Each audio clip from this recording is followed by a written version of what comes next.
Hello everyone, welcome to GATE academy. तो आज का जो टॉपिक है वो सभी सेमेस्टर स्टूडेंट के लिए है, जो लोग भी अभी थर्ड ईयर में गेट का एग्ज़ाम देने वाले हैं या फोर्थ ईयर में गेट का एग्ज़ाम देने वाले हैं, जिनको कॉलेज का भी प्रेशर रहता है। इसलिए आज का जो वीडियो अगर आप देखोगे तो ये लिखा हुआ है एकदम, क्या लिखा हुआ है, कॉलेज गोइंग स्टूडेंट। ये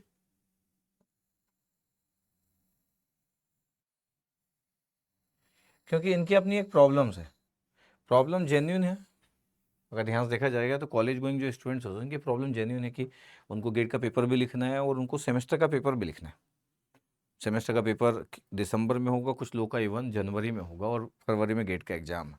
कुछ लोग की किस्मत ख़राब होगी, उनकी यूनिवर्सिटी इस बात का ध्यान नहीं रखेगी कि गेट का पेपर लोग देते हैं तो उनका पेपर जनवरी में भी होता है और कई लोगों का जनवरी एंड तक भी चलता है। तो ये तो हमारे हाथ में नहीं है कि कौन से यूनिवर्सिटी में क्या होता है। अगर किसी का पेपर दिसंबर में ख़त्म हो जाए तो ये बेस्ट माना जाता है, लेकिन यूनिवर्सिटी तो यूनिवर्सिटी वेरी करता है।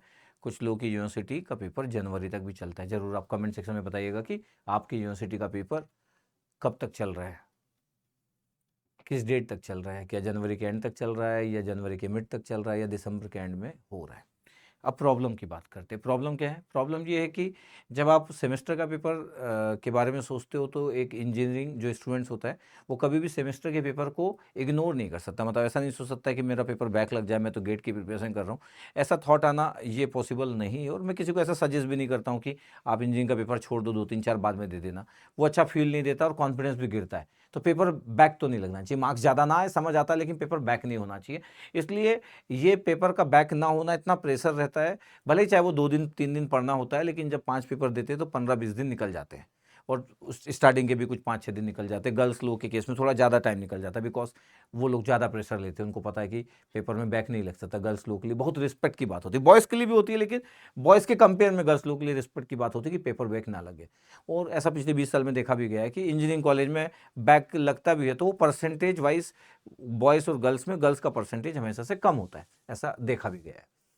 तो जब ये प्रेशर होगा तो गर्ल्स पे ज़्यादा प्रेशर होगा। जो गर्ल्स लोग होंगे आपके पास, जो थर्ड ईयर में गेट का एग्जाम लिखने वाले होंगे या लास्ट ईयर में गेट का एग्जाम लिखने वाले होंगे, उनको सेमेस्टर का जो एग्जाम होगा उसका ज़्यादा प्रेशर हो जाएगा, क्योंकि वो लोग ज़्यादा स्कोर करते हैं। नॉर्मली मैं जब भी कुछ बात करता हूँ तो 90% ही आप माना करो कि जब मैं बोलता हूँ कि गर्ल्स लोग को ज़्यादा प्रेशर होगा तो 90% गर्ल्स लोग को ज़्यादा प्रेशर होगा।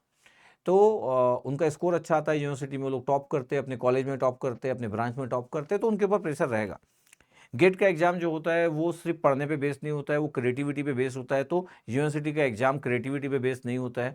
आपकी यूनिवर्सिटी में आप क्या लिखते हो, कितने मार्क्स मिलते हैं, सब अलग बात है। पेपर टफ कुछ आएगा, मार्क्स आपको और किसी में कुछ मिलेंगे। मतलब कई बार यूनिवर्सिटी में ऐसा होता है कि जो सबसे सिंपल पेपर आया था उसी में सबसे मार्क्स कम आए, और जो सबसे टफ पेपर आया था आपके सेमेस्टर का उसमें सबसे ज़्यादा मार्क्स आए। ऐसा आपके साथ भी हुआ होगा और बरसों से होता हुआ आ रहा है। बिकॉज हमारी यूनिवर्सिटी में कुछ नहीं पता किसी को कि किसी का भी बैक लग सकता है, तो वो डर बना रहता है कि किसी का भी बैक लग सकता है, पता नहीं किस मूड में कोई पेपर चेक कर रहा है। इसलिए हम उस बात को इग्नोर नहीं कर सकते कि पेपर बैक लग जाए।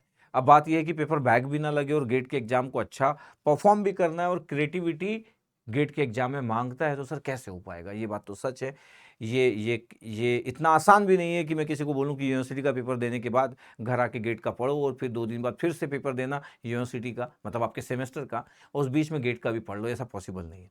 लेकिन आप ये सोच के रखिए कि बरसों से सेमेस्टर वाले लोग गेट के एग्ज़ाम में बहुत अच्छा स्कोर लाते, इवन टॉप करते हैं। कोरोना वाले टाइम में तो चलो ठीक है, लोगों के पास कॉलेज नहीं जाने का ऑप्शन था, इसलिए लोग बहुत अच्छा स्कोर किए। लेकिन उसके पहले भी लोग थर्ड ईयर सेकंड ईयर के लोग, जब अभी तो थर्ड ईयर फिर से लोग एग्ज़ाम दे सकते हैं, लेकिन एक ज़माना था जब थर्ड ईयर के लोग भी देते थे, तब भी लोग बहुत अच्छा परफॉर्म करते थे। मेरे स्टूडेंट लोग उस ज़माने में बहुत अच्छा परफॉर्म करते थे, कॉलेज गोइंग स्टूडेंट। मैं अपनी ज़िंदगी में मैक्सिमम जिन स्टूडेंट को पढ़ाया हूँ 2016 तक, 2016 तक, वो सब कॉलेज गोइंग स्टूडेंट थे। तो कॉलेज के साथ स्ट्रगल करते हुए अपनी प्रिपरेशन करते थे, और वो लास्ट सेमेस्टर या फिर जब थर्ड ईयर अलाउ था तो उस समय वो अपना अच्छा स्कोर भी लाते थे। तो कैसे हो पाता था? तो ऐसा होता था कि वो जो 15 से 20 दिन रहता था वो उनका जाता था। इस बात में कोई शक नहीं है।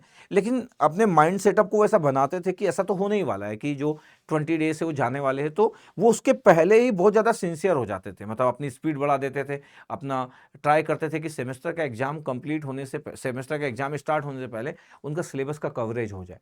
वो अपने सिलेबस की कवरेज को कवर करने की कोशिश करते थे, स्पेशली लास्ट ईयर वाले स्टूडेंट, क्योंकि कोई भी लास्ट ईयर वाला स्टूडेंट पहले से ड्रॉप लेने के बारे में नहीं सोचता है। ड्रॉप लेना ऐसा नहीं है कि कंपल्सन है कि ड्रॉप लेना चाहिए। ड्रॉप की ज़रूरत पड़ती है तो लोग लेते हैं, 1 ड्रॉप लेते, 2 ड्रॉप लेते, 3 ड्रॉप लेते। ज़िंदगी में ड्रॉप लेने को फेलियर नहीं बोला जा सकता है, क्योंकि अल्टीमेटली आपका अच्छा करना इंपॉर्टेंट है।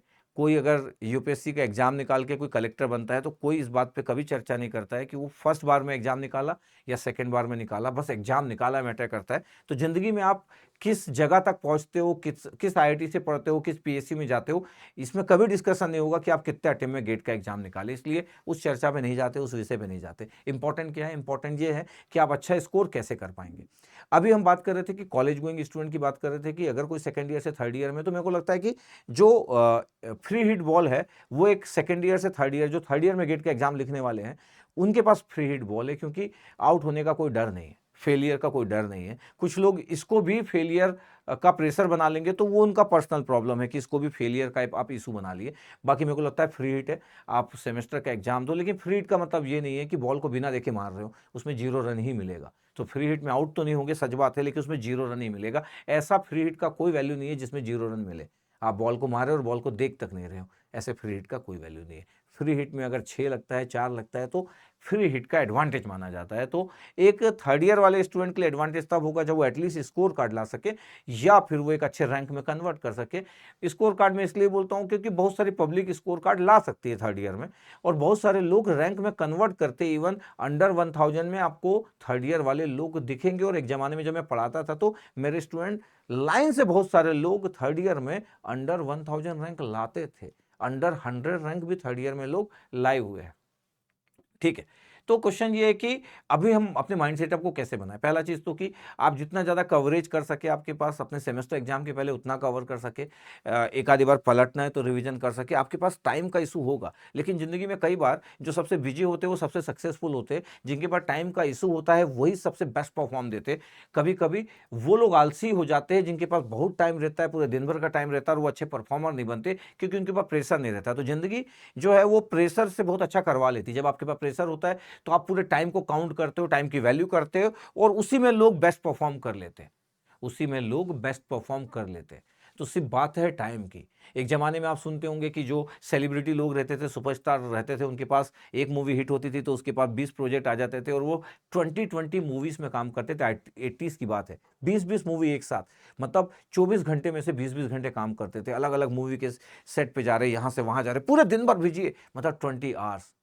ठीक है, एक जमाना ऐसा भी होता है जब किसी के पास एक ही मूवी मिलती है या नहीं मिलती है तो 6-6 महीने लोग खाली बैठे रहते हैं, या एक ही मूवी 2-2 साल तक भी चलते रहती है। तो क्वेश्चन ये नहीं है, क्वेश्चन ये है कि लोग समय के अकॉर्डिंग अपनी सिचुएशन को मैनेज करते हैं। जिसके पास टाइम की कमी होती है वो टाइम को मैनेज करता है। तो एक थर्ड ईयर वाला स्टूडेंट में बोला फ्रीड है, उसको अपना बेस्ट ट्राई करना चाहिए, उसको जितना स्कोर हो सके उतना स्कोर करना चाहिए। फ्रीड का मतलब है कि उसको ये नहीं होना चाहिए कि गेट का एग्जाम देने जा रहा हूँ, ऐसे ही चलो उठ गया, या रात भर वो मूवी देख रहा था और गेट का एग्जाम देने चला गया, वो 0 रन मिलेंगे, और ऐसे फ्रीड का कोई वैल्यू नहीं है। उससे अच्छा तो फ्रीड ही ना होता। फ्रीड का मतलब ये है कि स्कोर कार्ड तो आना चाहिए, और आपको थोड़ा सिंसियरिटी के साथ एग्जाम देना चाहिए। जब आप एग्जाम देने जाओगे तो आपके सेमेस्टर का एग्जाम है उसको अच्छे से दीजिए, कोई बात नहीं है। जब सेमेस्टर का एग्जाम खत्म हो जाएगा तो जितने दिन बचे रहेंगे उसमें आप रिवीजन भी करोगे, उसी में आप टेस्ट भी दोगे, उसी में मॉक टेस्ट पेपर भी दोगे, उसी में ये देखोगे कि आपके कौन से सब्जेक्ट सही जा रहे, कौन से सही नहीं जा रहे, किस में इंप्रूवमेंट की नीड है। ये सब उसी समय पे करना पड़ेगा आपको गेट के एग्जाम देने के पहले। लास्ट ईयर वालों के लिए मेरे को थोड़ा सा लगता है, क्योंकि लास्ट ईयर वालों को प्रेशर तो हो जाता है, ना बोले तो भी प्रेशर हो जाएगा, क्योंकि ड्रॉप लेना आजकल बहुत नॉर्मल हो गया है। 99% लोग ड्रॉप लेते हैं, लेकिन 1% लोगों में आना इज ऑलवेज गुड फीलिंग कि आपको ड्रॉप लेना नहीं पड़ा और आप पीएसयू लगा लिए, या आपको ड्रॉप लेना नहीं पड़ा, आप आईआईटी से एक अच्छे आईआईटी लगा लिए। तो हमेशा 1% कैटेगरी में आप आना चाहोगे, है ना। 1% कैटेगरी में हमेशा इंसान आना चाहेगा। इस समय एक अच्छे माइंड सेटअप की नीड होगी जो लास्ट ईयर में होगा। उसके पास टाइम की कमी होगी, कुछ एक दो टॉपिक उसको छोड़ना पड़ सकता है क्योंकि वो टॉपिक टफ है तो उसको ज़्यादा टाइम की नीड होगी और ज़्यादा टाइम की नीड के लिए उसको ज़्यादा टाइम देना पड़ेगा उस टॉपिक को करने के लिए। तो ऐसे एक दो टॉपिक को आप लेफ्ट भी कर सकते हैं। नंबर ऑफ टेस्ट आपको कम देना हो सकता है, आप ज़्यादा टेस्ट ना दे पाए क्योंकि आपके पास टाइम का इशू होगा, आपका सेमेस्टर का एग्जाम भी आपको देना है। तो आप नंबर ऑफ टेस्ट ना दे पाए तो आप मॉक टेस्ट जरूर देना। मिनिमम 10 मॉक टेस्ट पेपर एक लास्ट ईयर के स्टूडेंट को देना चाहिए। जो बी खत्म करने वाला है उसको 10 मॉक टेस्ट पेपर मिनिमम देना चाहिए और फुल लेंथ टेस्ट जो सब्जेक्ट वाइज होता है वो एक एक तो देना चाहिए। इतना तो मिनिमम पार्ट इंगेज करना ही चाहिए। रिवीजन आप 2 बार से कम ना करें, मैं 4 बार तो नहीं बोलूंगा, लेकिन 2 बार रिवीजन अगर नहीं हुआ तो आपको कनेक्ट नहीं करेगा, क्लिक नहीं करेगा, आप क्वेश्चन को हैंडल नहीं कर पाओगे। तो मिनिमम 2 रिवीजन की नीड होगी और यकीन मानिए कि 2 रिवीजन हो जाता है जब आपको कंसेप्ट आता है तो। ठीक है, कोई एक सब्जेक्ट आपका वीक रह गया, देयर इज नो इशू, इस बात को आप इग्नोर कर सकते हो। कोई टॉपिक आपको नहीं आता है, मान लेते हैं कि आप इलेक्ट्रॉनिक्स के स्टूडेंट हो और इलेक्ट्रोमैग्नेटिक फील्ड एक सब्जेक्ट होता है ईएमटी, इलेक्ट्रोमैग्नेटिक थ्योरी, उसमें आपको ऑब्लिक इंसिडेंस नहीं आता है, आपको प्लेन वेव प्रोपेगेशंस में आपको नॉर्मल इंसिडेंस आता है, लेकिन ऑब्लिक इंसिडेंस आपको उस तरीके से कनेक्ट नहीं हो पाता, आपको दिख भी नहीं पाती चीजें। ठीक है, या मान लेते हैं कि आपको एंटीना रेस नहीं आता, तो इसके लिए ज्यादा इतना सोचने की जरूरत नहीं है। अब किस्मत ही खराब रहेगी तो एंटीना रेस से भी एक क्वेश्चन आ गया और एक ऑब्लिक इंसिडेंस से भी क्वेश्चन आ गया, जैसे नॉर्मली ऑब्लिक इंसिडेंस से क्वेश्चन आने के चांसेस रहते हैं। एक एग्जांपल दिया मैं, तो भी कोई इशू नहीं है, इसके लिए आप परेशान नहीं हो सकते क्योंकि ऑब्लिक इंसिडेंस पढ़ने के लिए आपको 4 दिन लग जाएगा और एंटीना अरेस्ट तो आप 2 महीना भी पढ़ोगे तो भी कमांड तो नहीं हो पाएगी। तो कुछ टॉपिक ऐसे जिसमें आपको बहुत टाइम भी लगने वाला है, कमांड तो दुनिया की कोई ताकत नहीं ला सकती, इट्स नॉट इजी।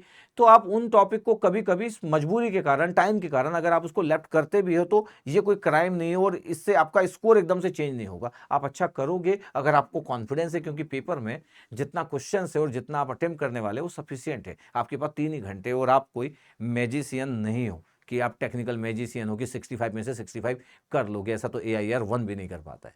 तो अगर आपको अगर 4-5 क्वेश्चन नहीं बनते तो वैसे भी 3 घंटे में 50-55 क्वेश्चन करना भी टफ हो जाता है, इट्स नॉट इजी। अगर आपकी गुड प्रैक्टिस ना हो तो अगर पूरा पेपर बन भी रहा तो 55 को आगे क्रॉस करना टफ हो जाता है। तो अगर आपसे 5 क्वेश्चन नहीं भी बनते हैं क्योंकि आप नहीं पढ़ पाए थे टाइम की कमी के कारण, तो भी क्या ही होता है, क्योंकि आप तो वैसे भी कोई नहीं कर सकता पूरे के पूरे 65 क्वेश्चन 3 घंटे में। गेट का पेपर देने जा रहे हो, आपके यूनिवर्सिटी का पेपर नहीं है। इसलिए अच्छा, मेरे बोलने का मतलब नहीं कि जानबूझ के छोड़ के जाना है topic, no no no no. मेरे बोलने का मतलब है कि आप कौन हो वो आपको पता होना चाहिए, आपकी सिचुएशन क्या है वो आपको पता होना चाहिए, आप अभी किस कंडीशन में हो आपको पता होना चाहिए। सेमेस्टर का एग्जाम तो आप दोगे ही और ठीक ठाक तरीके से दोगे, पेपर में तो बैक नहीं लगना चाहिए, ये तो एक इंजीनियर को पता ही होता है, उसके लिए मेरे को बोलने की जरूरत नहीं है। तो आपको पेपर में बैक नहीं लगना चाहिए, दैट इज वेरी इंपॉर्टेंट। उसके बाद जब पेपर से जब आप निकलोगे, मतलब सेमेस्टर का एग्जाम जब खत्म होगा, तो पूरा जान लगा देना। 24 में से 16 घंटे पढ़ना, 15 घंटे पढ़ना, जितना हो सके उतना ट्राई करना। 99% लोग ड्रॉप लेते, इट्स ओके।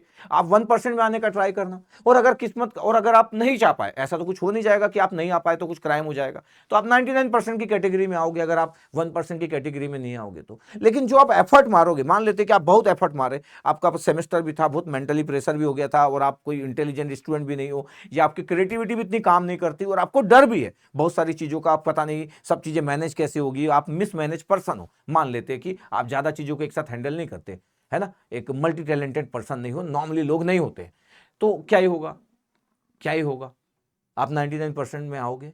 हाँ, लेकिन अगर आप पहले से सोच बना लिए कि मैं 99% लोगों में तो ही आऊंगा, तो मैं थोड़ा रिलैक्स कर लेता हूँ और अपने सेमेस्टर का पेपर देता हूँ, उसके बाद फिर ब्रेक लेता हूँ, फिर ज़िंदगी को जीता हूँ, तो यकीन मानिए ज़िंदगी आपका वेट कर रही है, स्ट्रगल अलग वे में, इतना स्ट्रगल करवाएगी, इतना स्ट्रगल करवाएगी, रोने पे मजबूर कर देगी अगर आप इस थॉट प्रोसेस के साथ ज़िंदगी को जीने की कोशिश की। सक्सेसफुल वही है जो बेस्ट एफर्ट मारता है और फेलियर के बाद फिर से बेस्ट एफर्ट मारता है और मारता ही रहता है।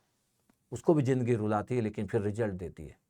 लेकिन कुछ लोगों को सिर्फ जिंदगी रुलाती है, रुलाती है, रुलाती है। और इस मिथ से बाहर निकलो कि अंधेरे के बाद उजाला आता है, उजाले के बाद अंधेरा आता है, अप्स एंड डाउन्स होते हैं। नहीं, जिंदगी में कुछ लोग के डाउन डाउन एंड डाउन ही आते हैं, अंधेरा अंधेरा और सिर्फ अंधेरा ही रहता है, बिना कुछ किए अंधेरे से उजाला नहीं होता है। याद रखिएगा इस बात को, ठीक है। तो आई होप आप मेरी बात समझे होंगे, ठीक है। चलो, ऑल द बेस्ट, अपनी प्रिपरेशन करते रहिए। Okay, thank you.